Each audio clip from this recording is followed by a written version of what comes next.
Hello बच्चों, आप सभी का हमारी नई वीडियो में स्वागत है। और देखो, इसमें जो मैं पढ़ा रहा हूँ ये है कक्षा 12 मैथ्स चैप्टर 10 वेक्टर अलजेब्रा और अध्याय 10 पर विविध प्रश्नावली के सवाल हैं ये। और इसका जो है प्रश्न नंबर 3 तक मैंने आप सभी को बता दिया था। अब मैं प्रश्न नंबर 4 आप सभी को बता रहा हूँ। अब देखो, यदि ए वेक्टर बराबर B vector plus C vector, तब क्या यह सत्य है कि ए वेक्टर का मापांक बराबर बी वेक्टर का मापांक प्लस सी वेक्टर का मापांक? अपने उत्तर की पुष्टि कीजिए, अपने उत्तर की पुष्टि करनी है। तो देखो बच्चों, ये तुम्हारा दिया हुआ है ए वेक्टर बराबर B vector plus C vector, ये तुम्हारा गिवन है। अब हम क्या करेंगे, दोनों ओर का वर्क करने पर, दोनों ओर का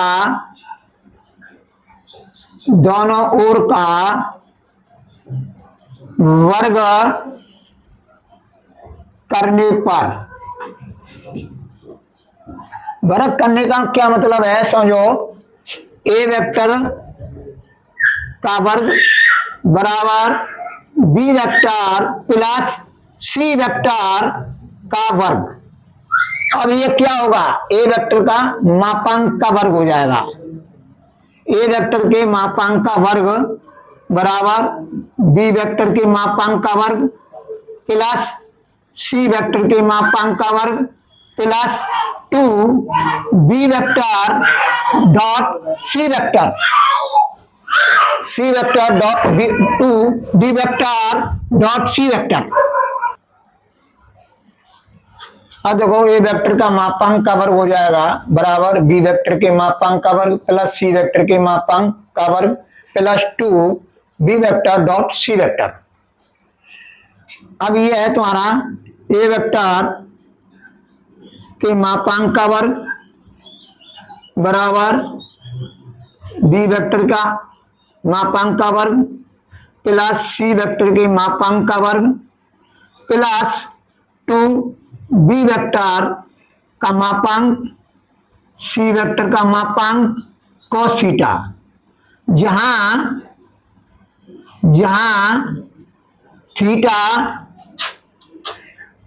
थीटा जो है ए वेक्टर तथा बी वेक्टर के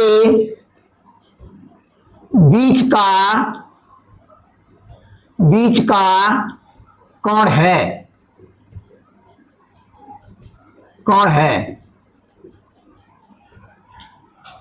अब नंबर 1, अब दो कंडीशन बनेंगी इसकी। नंबर 1, थीटा बराबर अगर 0 डिग्री है तो क्या होगा, cos थीटा का मान क्या हो जाएगा, 1 हो जाएगा। cos थीटा की जगह पर 1 हो जाएगा। cos थीटा का मान कितना होगा, जब थीटा वाला 0 डिग्री है, क्योंकि cos 0 डिग्री का मान 1 होता है। तो यहां पर जो है cos थीटा की जगह पे हम 1 लिख देंगे। तो ये हो जाएगा ए वेक्टर का मापांक का वर्ग बराबर बी वेक्टर के मापांक का वर्ग प्लस सी वेक्टर के मापांक का वर्ग प्लस 2 बी वेक्टर का मापांक और सी वेक्टर का मापांक। क्योंकि ये cos थीटा की जगह पे 1 रख दिया मैंने, क्योंकि थीटा बराबर 0 डिग्री माना मैंने, 0 डिग्री हो तब। अब ये किसके बराबर होगा, ए वेक्टर के मापांक का वर्ग बराबर बी वेक्टर का मापांक प्लस सी वेक्टर का मापांक का ये होल स्क्वायर बन जाएगा। होल स्क्वायर बन गया। अब ये हो जाएगा ए वेक्टर का मापांक बराबर बी वेक्टर का मापांक प्लस सी वेक्टर का मापांक। और दूसरी कंडीशन क्या है, अगर थीटा का मान 0 डिग्री न हो, सेकंड नंबर, थीटा बराबर 0 डिग्री ना हो, यानी 0 डिग्री ना हो तो cos theta is not equal to 1। cos theta का मान 1 के बराबर नहीं होगा। ऐसी कंडीशन में क्या होगा कि ए वेक्टर का वर्ग बराबर बी वेक्टर का मापांक प्लस सी वेक्टर का मापांक का होल स्क्वायर जो है बराबर नहीं होगा। ये बराबर नहीं होगा। क्यों नहीं होगा कि यहाँ cos थीटा की जगह कोई और मान होगा तो होल स्क्वायर बनेगा ही नहीं। बी वेक्टर का मापांक प्लस सी वेक्टर के मापांक का होल स्क्वायर नहीं बनेगा। अब क्या है, अब देखो समझो, इसका मतलब ये है कि ए वेक्टर का जो मापांक है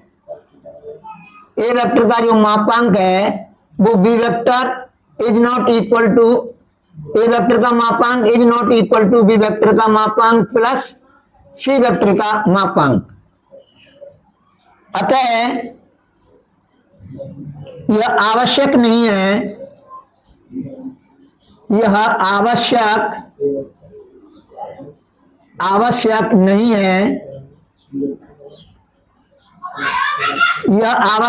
है कि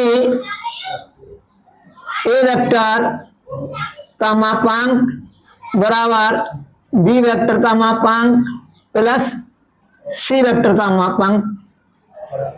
ये आवश्यक नहीं है कि ए वेक्टर का मापांक बराबर बी वेक्टर का मापांक प्लस सी वेक्टर का मापांक। इस तरह से इस उत्तर की पुष्टि हो गई। यह तुम्हारा हल हो गया। अब नेक्स्ट सवाल तुम्हें अब जो है मैं अभी बताता हूं, तब तक इसको नोट कर लो, लिख लो।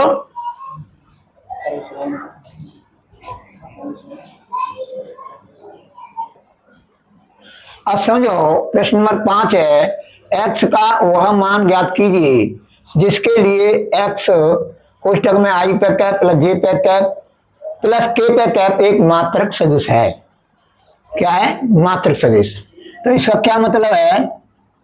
मात्रक सदिश का मतलब होता है इसका मापांक जो है 1 है। क्या है? 1। तो ये हो जाएगा x i पे कैप प्लस j पे कैप प्लस k पे कैप का मापांक बराबर 1। अब समझो क्या करेंगे हम, इसका जो है हम इस तरह से भी लिख सकते हैं, x i पे कैप प्लस x j पे कैप प्लस x k पे कैप का मापांक बराबर 1। अब ये है तुम्हारा x स्क्वायर, इसका मापांक निकालेंगे तो x square plus x square बराबर 1। अब क्या करेंगे, अंडर रूट 3x स्क्वायर बराबर 1। दोनों ओर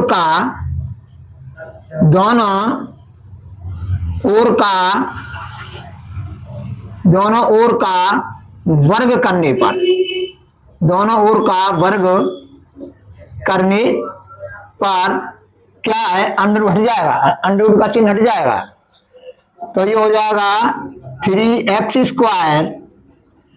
अब 1 का हम वर्ग करेंगे तो क्या आएगा? 1 आएगा। तो 1, तो x स्क्वायर बराबर 1/3। तो x बराबर हो जाएगा प्लस माइनस 1/√3। यही तुम्हारा x का मान है। ये सवाल तुम्हारा हल हो गया। अब बेटा इसको उतार लो, नेक्स्ट सवाल में अभी कराऊंगा। ये तुम्हारा क्या है? गिवन है बेटा। क्या है ये? गिवन दिया हुआ है, मात्रक सदिश है। जिसका मापांक 1 होता है उसको मात्रक सदिश कहते हैं। अब बेटा इसको उतार लो और नेक्स्ट सवाल में अभी कराऊंगा। अब देखो बच्चों, प्रश्न नंबर 6, सदिशों ए वेक्टर बराबर 2i पे कैप प्लस 3j पे कैप माइनस k पे कैप, और बी वेक्टर बराबर i पे कैप माइनस 2j पे कैप प्लस k पे कैप के परिणामी के समानांतर, इनका जो परिणामी है उसके समानांतर एक ऐसा सदिश ज्ञात करना है कि जिसका परिमाण यानी मैग्नीट्यूड क्या हो, 5 हो। तो हम क्या करेंगे, सबसे पहले इसका परिणामी निकालेंगे, ए vector plus B vector,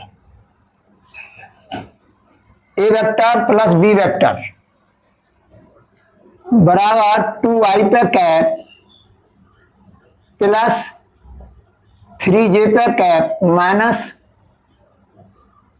k पे कैप। या न समझ लो,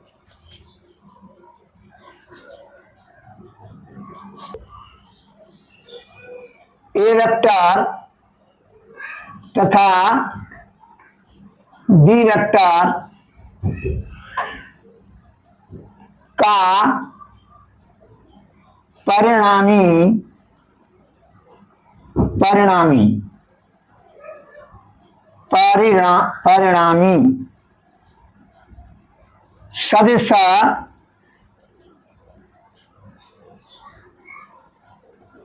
परिणामी सदिश क्या होगा, ए वेक्टर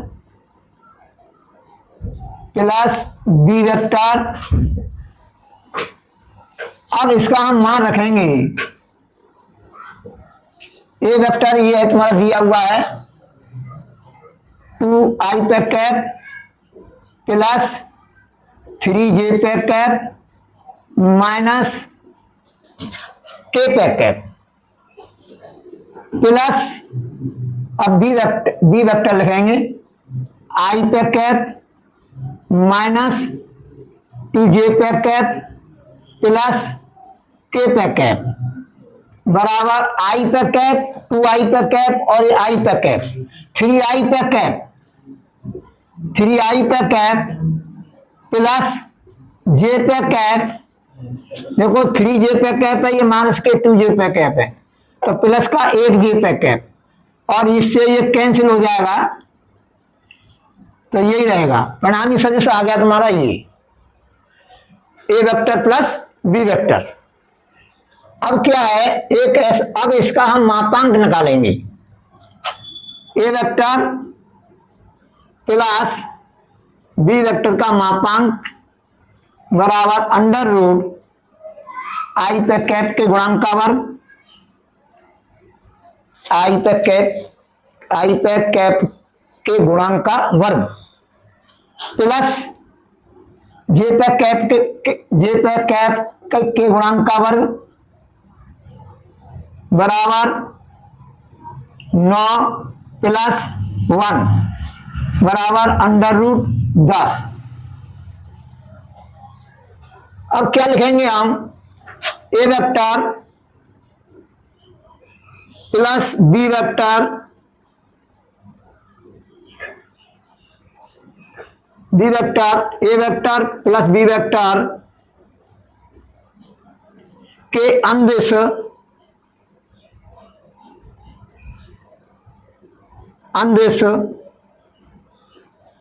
मात्रक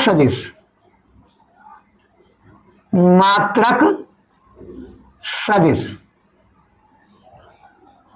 बराबर A vector plus B vector अपान A vector plus B vector का मापांक।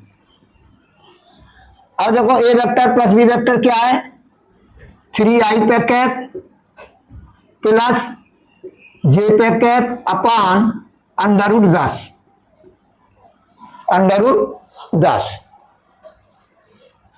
अब क्या है, परिणामी सदिश के समानांतर परिणामी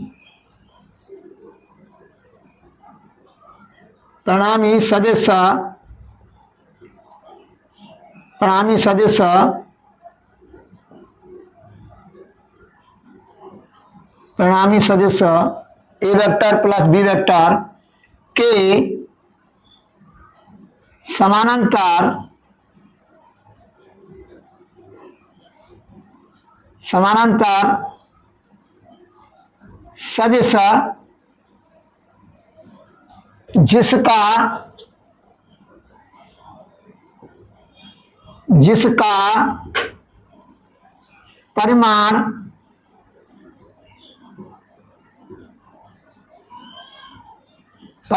क्या है, 5 है, 5 इकाई है, बराबर अब इसमें हम 5 का गुणा कर देंगे इकाई सदिश में। अब यह है तुम्हारा 3i पे कैप प्लस j पे कैप बटे √10 और ये गुणा 5। अब देखो ये क्या है, अब अगर जो है हम इसका हर का परिमेयकरण करें,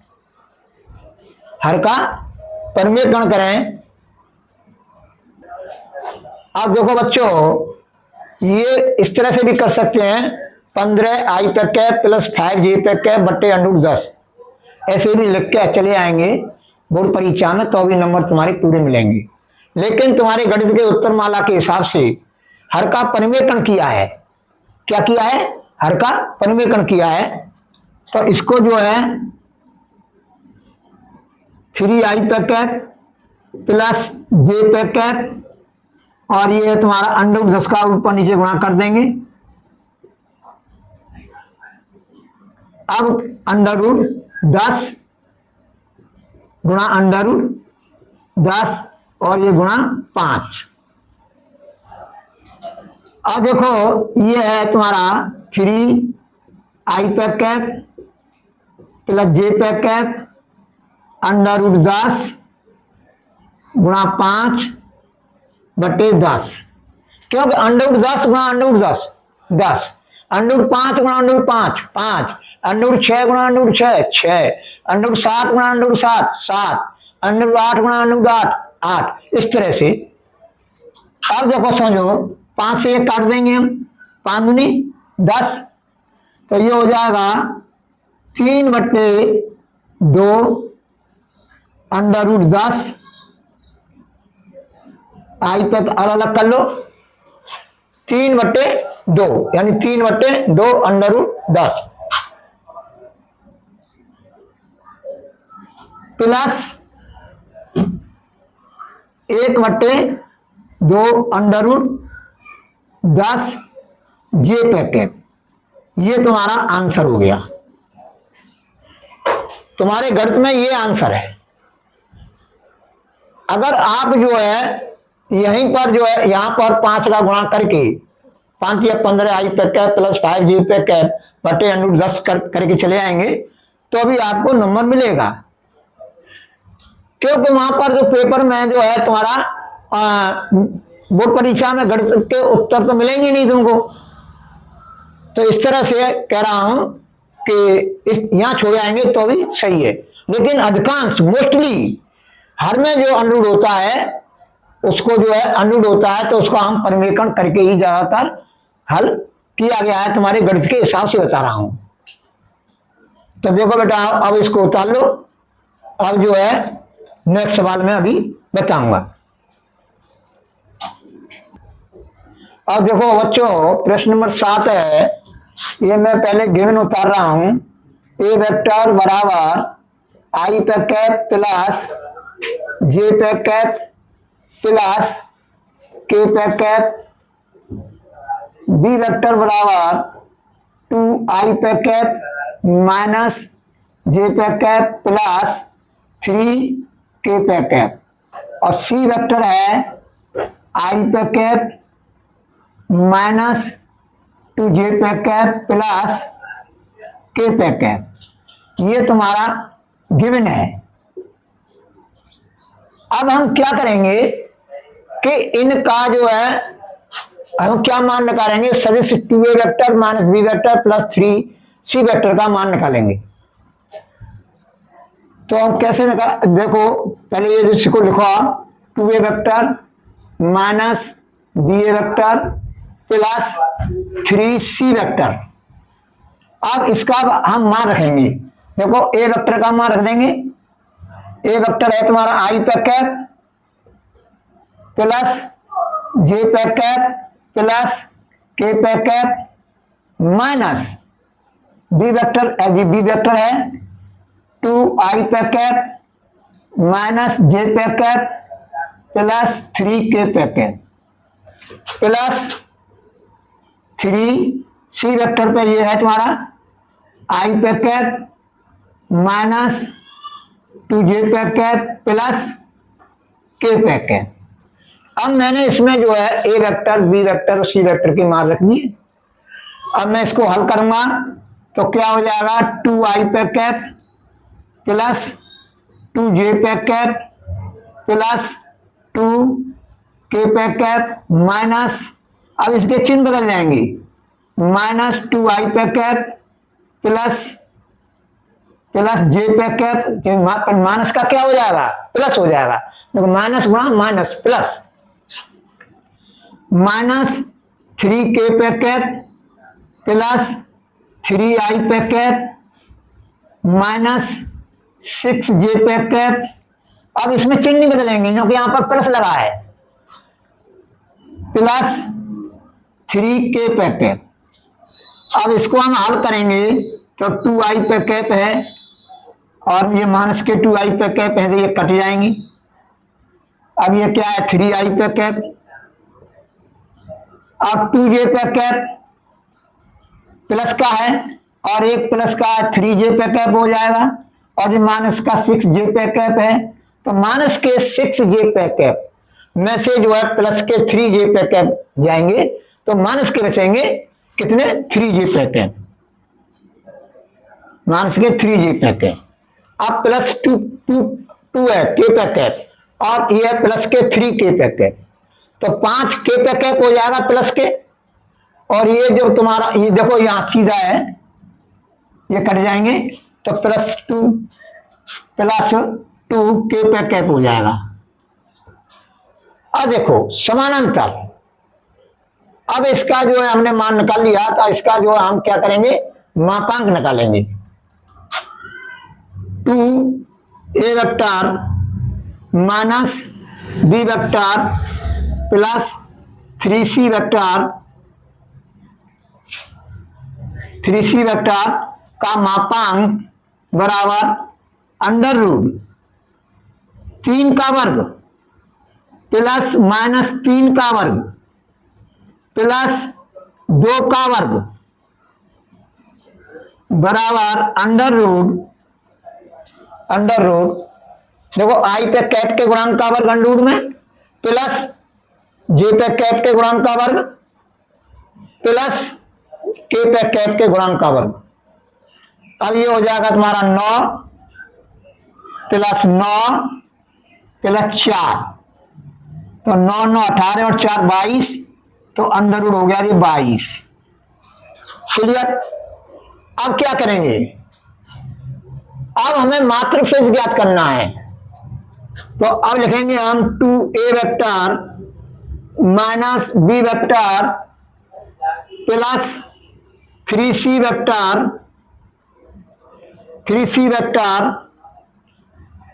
के समानांतर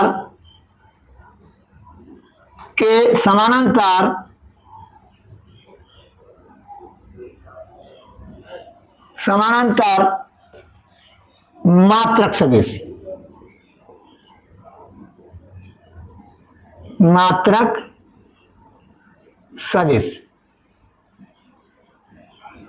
बराबर क्या हो जाएगा, देखो सदिश 2a vector minus b vector plus 3c vector के समानांतर एक मात्रक सदिश ज्ञात करना है तो ये हो जाएगा तुम्हारा 2a vector minus b vector plus 3c vector upon 2a vector minus b vector plus 3c vector का मापांक, यानी 2a vector minus b vector plus 3c vector के समानांतर मात्रक सदिश तो अब इसका मान रख दो 3i पे कैप माइनस 3j पे कैप प्लस 2k पे कैप अपॉन 2a वेक्टर। अब देखो 2, अब इसका मान रख दो डायरेक्ट सीधा √22। अब यहां पर छोड़ाएंगे तो भी आपका उत्तर सही माना जाएगा।